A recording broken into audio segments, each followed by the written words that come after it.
Les rivières et les cours d'eau naturels contiennent généralement de l'eau douce.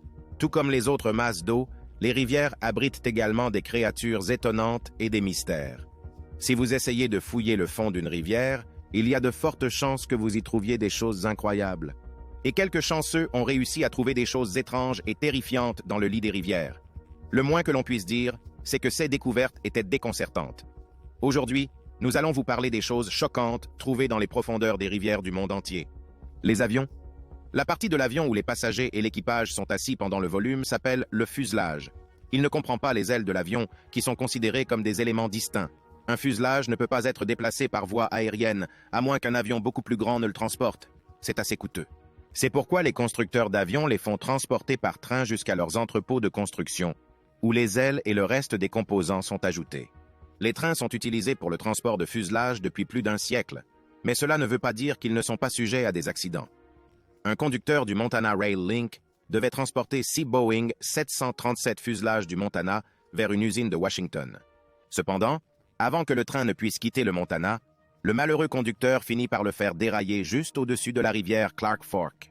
Le conducteur s'en est sorti indemne, mais environ la moitié des fuselages se sont détachés et sont tombés dans la rivière. Ces fuselages terriblement endommagés ont été découverts plus tard immergés dans la rivière Clark Fork. 2 d'entre eux étaient entièrement immergés. Montana Rail Link a alors dû trouver un moyen de récupérer ces fuselages dans la rivière. Ils ont eu du mal à les retirer. Après tout, c'était la première fois qu'une telle chose se produisait. Il a fallu 5 jours à l'entreprise pour retirer 3 fuselages. Ils n'étaient pas en état d'être récupérés et ont donc dû être broyés et mis en cubes par une entreprise de recyclage basée dans le Montana, Shigea Idle. Personne ne prête vraiment attention à un morceau de bois flottant dans un marais. Parfois, ce morceau de bois s'avère être une ancienne relique.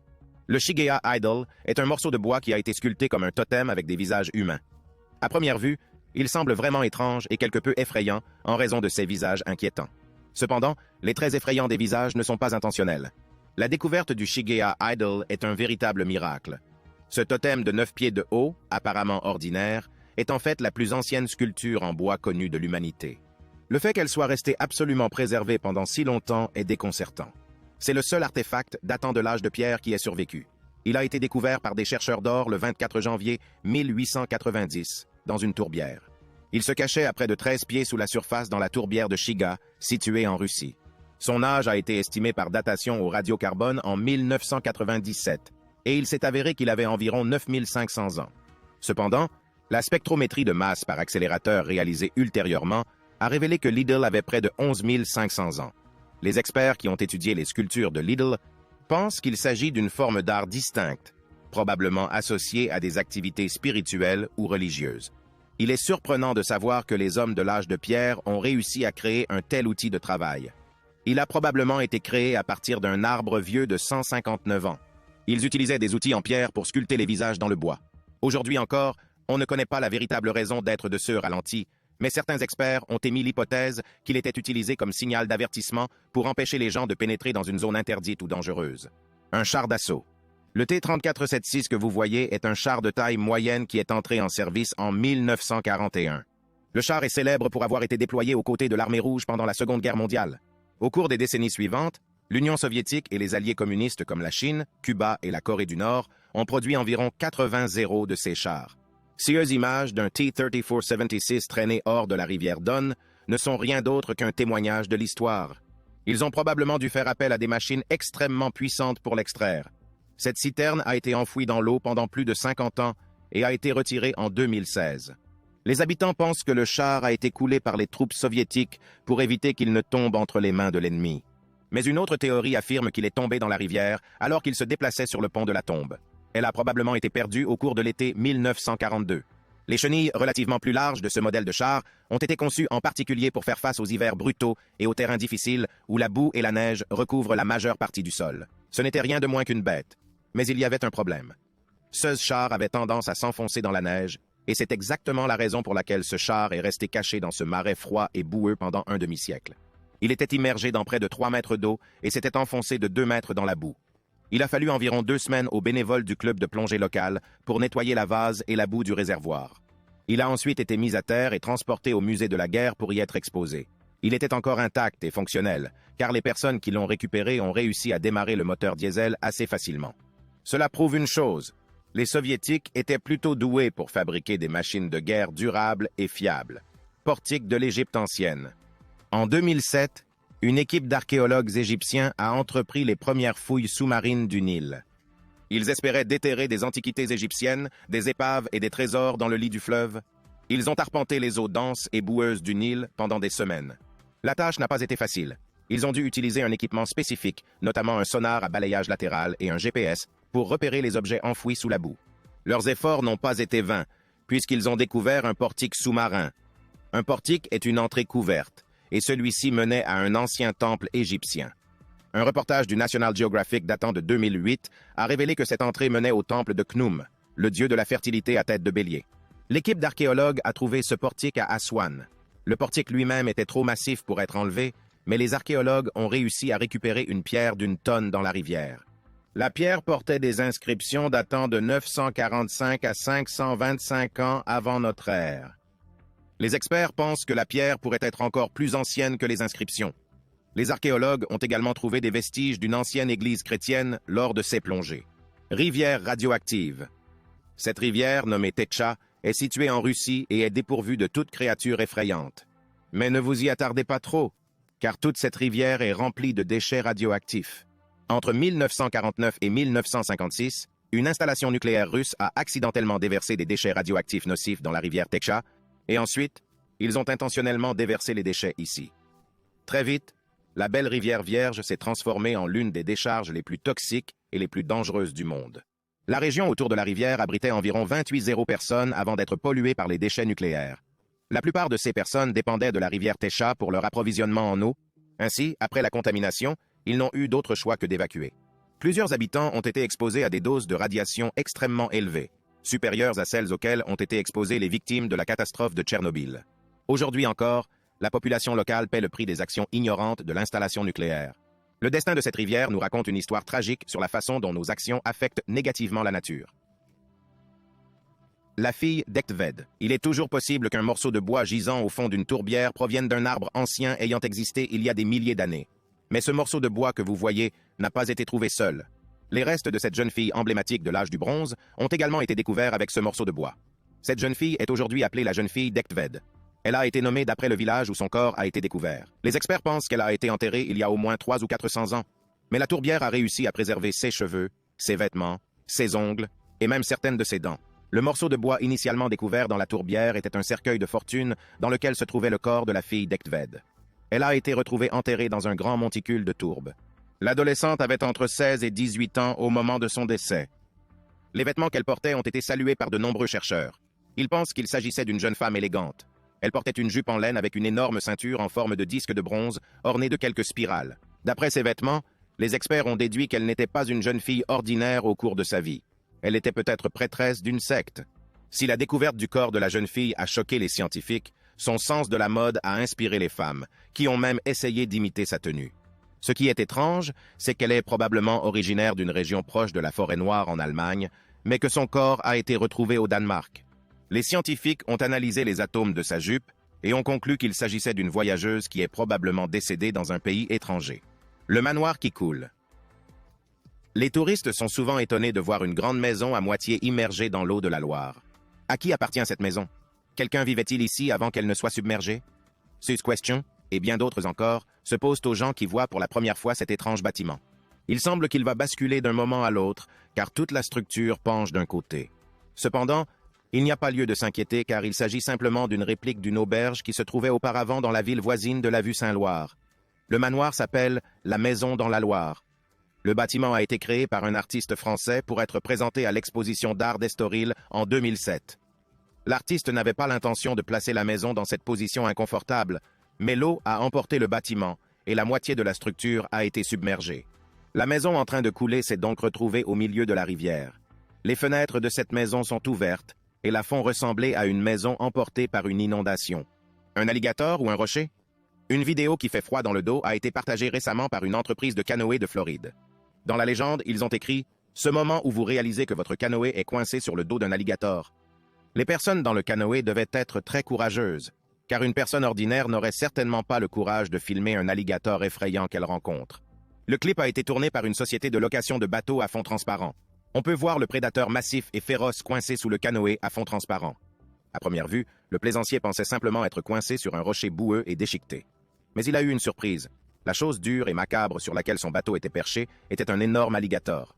La créature essayait de remonter à la surface et n'a probablement réalisé que trop tard que le fond transparent du bateau se trouvait au-dessus d'elle. Vivre en Floride à proximité d'une étendue d'eau douce sans rencontrer ces bêtes menaçantes relève du rêve le plus fou. Les alligators font partie de l'ordre naturel de cet État, et vous les verrez dans presque tous les lacs, rivières et ruisseaux de Floride. Les autorités ont fait de leur mieux pour maintenir certains plans d'eau exempts d'alligators, mais cela ne dure jamais, et, tôt ou tard, les alligators apparaissent dans l'eau. Le plaisancier qui s'est retrouvé face à face avec cet énorme alligator n'a pas expliqué comment il s'est retrouvé dans cette situation. Cependant, dans un commentaire, il a dit que l'alligator a lentement reculé après un certain temps et l'a laissé passer. Hache de l'âge du bronze. L'homme que vous voyez dans la vidéo est l'une des 2 seules personnes à avoir tenu cette incroyable hache de l'âge du bronze depuis près de 3000 ans. Cet étonnant artefact est une importante découverte historique et a été trouvé par un chasseur de reliques. Il est spécialisé dans la chasse en eau peu profonde. Il ne se doutait probablement pas qu'il allait trouver de l'or archéologique ce jour-là. La hache antique a été trouvée par l'équipage dans la puissante rivière Forth, qui se trouve à l'ombre du château de Stirling, en Écosse. L'équipe espérait trouver dans le lit de la rivière les reliques des plus grands guerriers médiévaux d'Écosse. Ils voulaient découvrir tout ce qu'ils pouvaient sur les batailles que ces guerriers ont menées contre les suzerains anglais, qu'ils haïssaient avec passion. Au lieu de cela, ils sont tombés sur des artefacts beaucoup plus anciens qu'ils ne l'avaient prévu. La tête de hache de l'âge du bronze était l'un de ces objets. Ils ont également retrouvé une pointe de lance datant de la même époque. Selon les experts, ces objets remontent à 1000 ans après Jésus-Christ. Ces révélations suggèrent que la région a pu être un lieu de culte païen. Les chasseurs de reliques sont des professionnels qui se spécialisent dans la chasse en rivière et qui ont accumulé des millions d'adeptes sur les médias sociaux. Ils publient régulièrement des vidéos de leurs découvertes surprenantes, notamment des reliques de guerres anciennes, des pièces de monnaie datant de plusieurs siècles et bien d'autres choses encore. Ils utilisent les détecteurs de métaux submersibles les plus récents et d'autres équipements pour rechercher des trésors dans le lit des rivières. La tête de hache n'est peut-être pas un véritable trésor, mais pour les archéologues et les historiens, elle vaut probablement plus que des coffres remplis de pièces d'or et d'argent. Les dôles de l'esprit. En l'an 2000, les habitants de Prattville et d'Autaugaville, en Alabama, ont été choqués par une découverte étrange et troublante. Le bureau du shérif du comté d'Autauga a récupéré environ 21 poupées dans le marais de Bear Creek, près de la route 3. S'agissait-il d'une véritable Annabelle de Chucky? Pas vraiment. Le fait d'avoir été immergé dans l'eau pendant un certain temps a rendu ces poupées plus effrayantes. Toutes ces poupées étaient montées sur des piquets de bambou. Mais pourquoi? Ce jouet était-il hanté par des esprits maléfiques ou s'agissait-il simplement d'une sinistre farce? Ce qui est encore plus troublant, c'est que le marais est déjà réputé pour être hanté. Les habitants de la région pensent que cette énorme tourbière abrite de nombreux monstres terrifiants. Ils entendent des bruits étranges pendant la nuit en provenance de la tourbière. La plupart des poupées étaient en porcelaine et semblaient antiques. Le chef adjoint, Joe Seringer, a déclaré qu'il avait remarqué les poupées en traversant le marais alors qu'il travaillait sur une affaire de véhicules volés. Il a d'abord pensé qu'il s'agissait d'une farce d'Halloween et n'y a pas réfléchi. Le terrain sur lequel les poupées ont été placées appartient à une société forestière. Ils ont contacté l'entreprise, mais n'ont jamais reçu de réponse et ont donc décidé d'enlever les poupées. Seringer a déclaré qu'ils rendraient les poupées si le propriétaire se manifestait, mais cela ne s'est jamais produit. Les autorités n'ont pas été en mesure de découvrir qui avait mis ces poupées dans le marais et pourquoi, mais au moins, ils n'ont pas jeté une sorte de malédiction sur les habitants des villes situées à proximité du marais. La carpe asiatique. Ces poissons cyprinidés au corps lourd sont originaires du continent asiatique, mais ils sont considérés comme des espèces envahissantes aux États-Unis. Ils prospèrent dans presque tous les lacs et rivières du pays. Des quantités incroyables de ces poissons peuvent être trouvées nageant dans les plans d'eau. Il existe 4 grands types de carpes asiatiques qui font des ravages dans les eaux américaines. Elles ont été initialement importées par le pays et ont été utilisées dans des fermes aquacoles. Les nouveaux envahisseurs comprennent la carpe à grosse tête, la carpe noire, la carpe herbivore et la carpe argentée. Toutes ces espèces sont originaires d'Asie. Ces espèces envahissantes posent notamment des problèmes dans le fleuve Mississippi et les masses d'eau qui l'entourent. Ce système a agi comme une immense autoroute d'eau douce sans contrôle et a donc donné un accès complet à de nombreux cours d'eau dans tout le pays. Ces poissons à croissance rapide sont des mangeurs incroyablement prolifiques.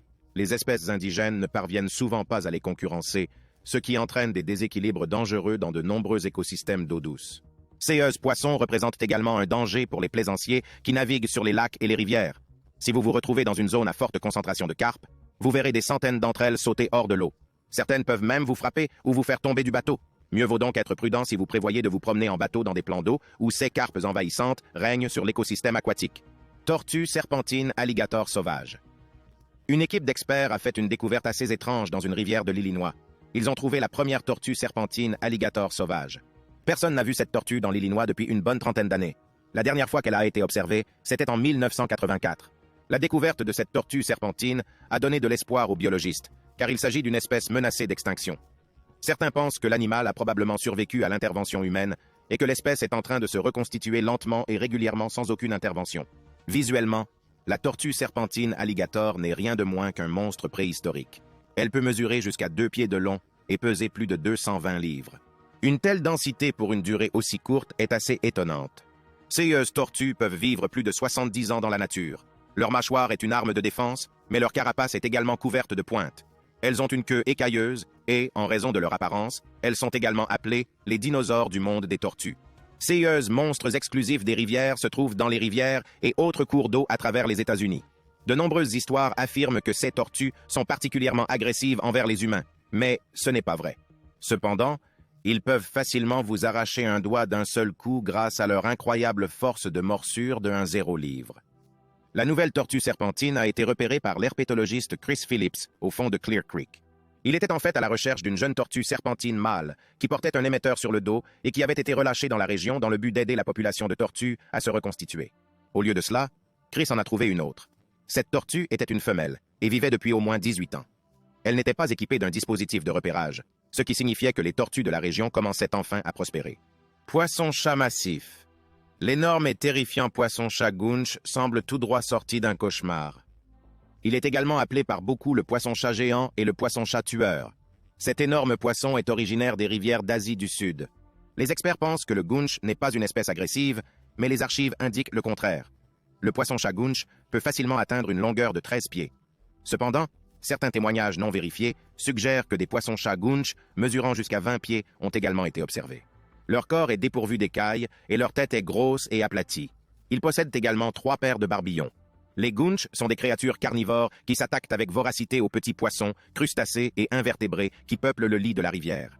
Ce poisson géant est également connu pour consommer des cadavres humains s'il en rencontre. Il ne craint pas non plus les humains et peut facilement les attaquer s'il le souhaite.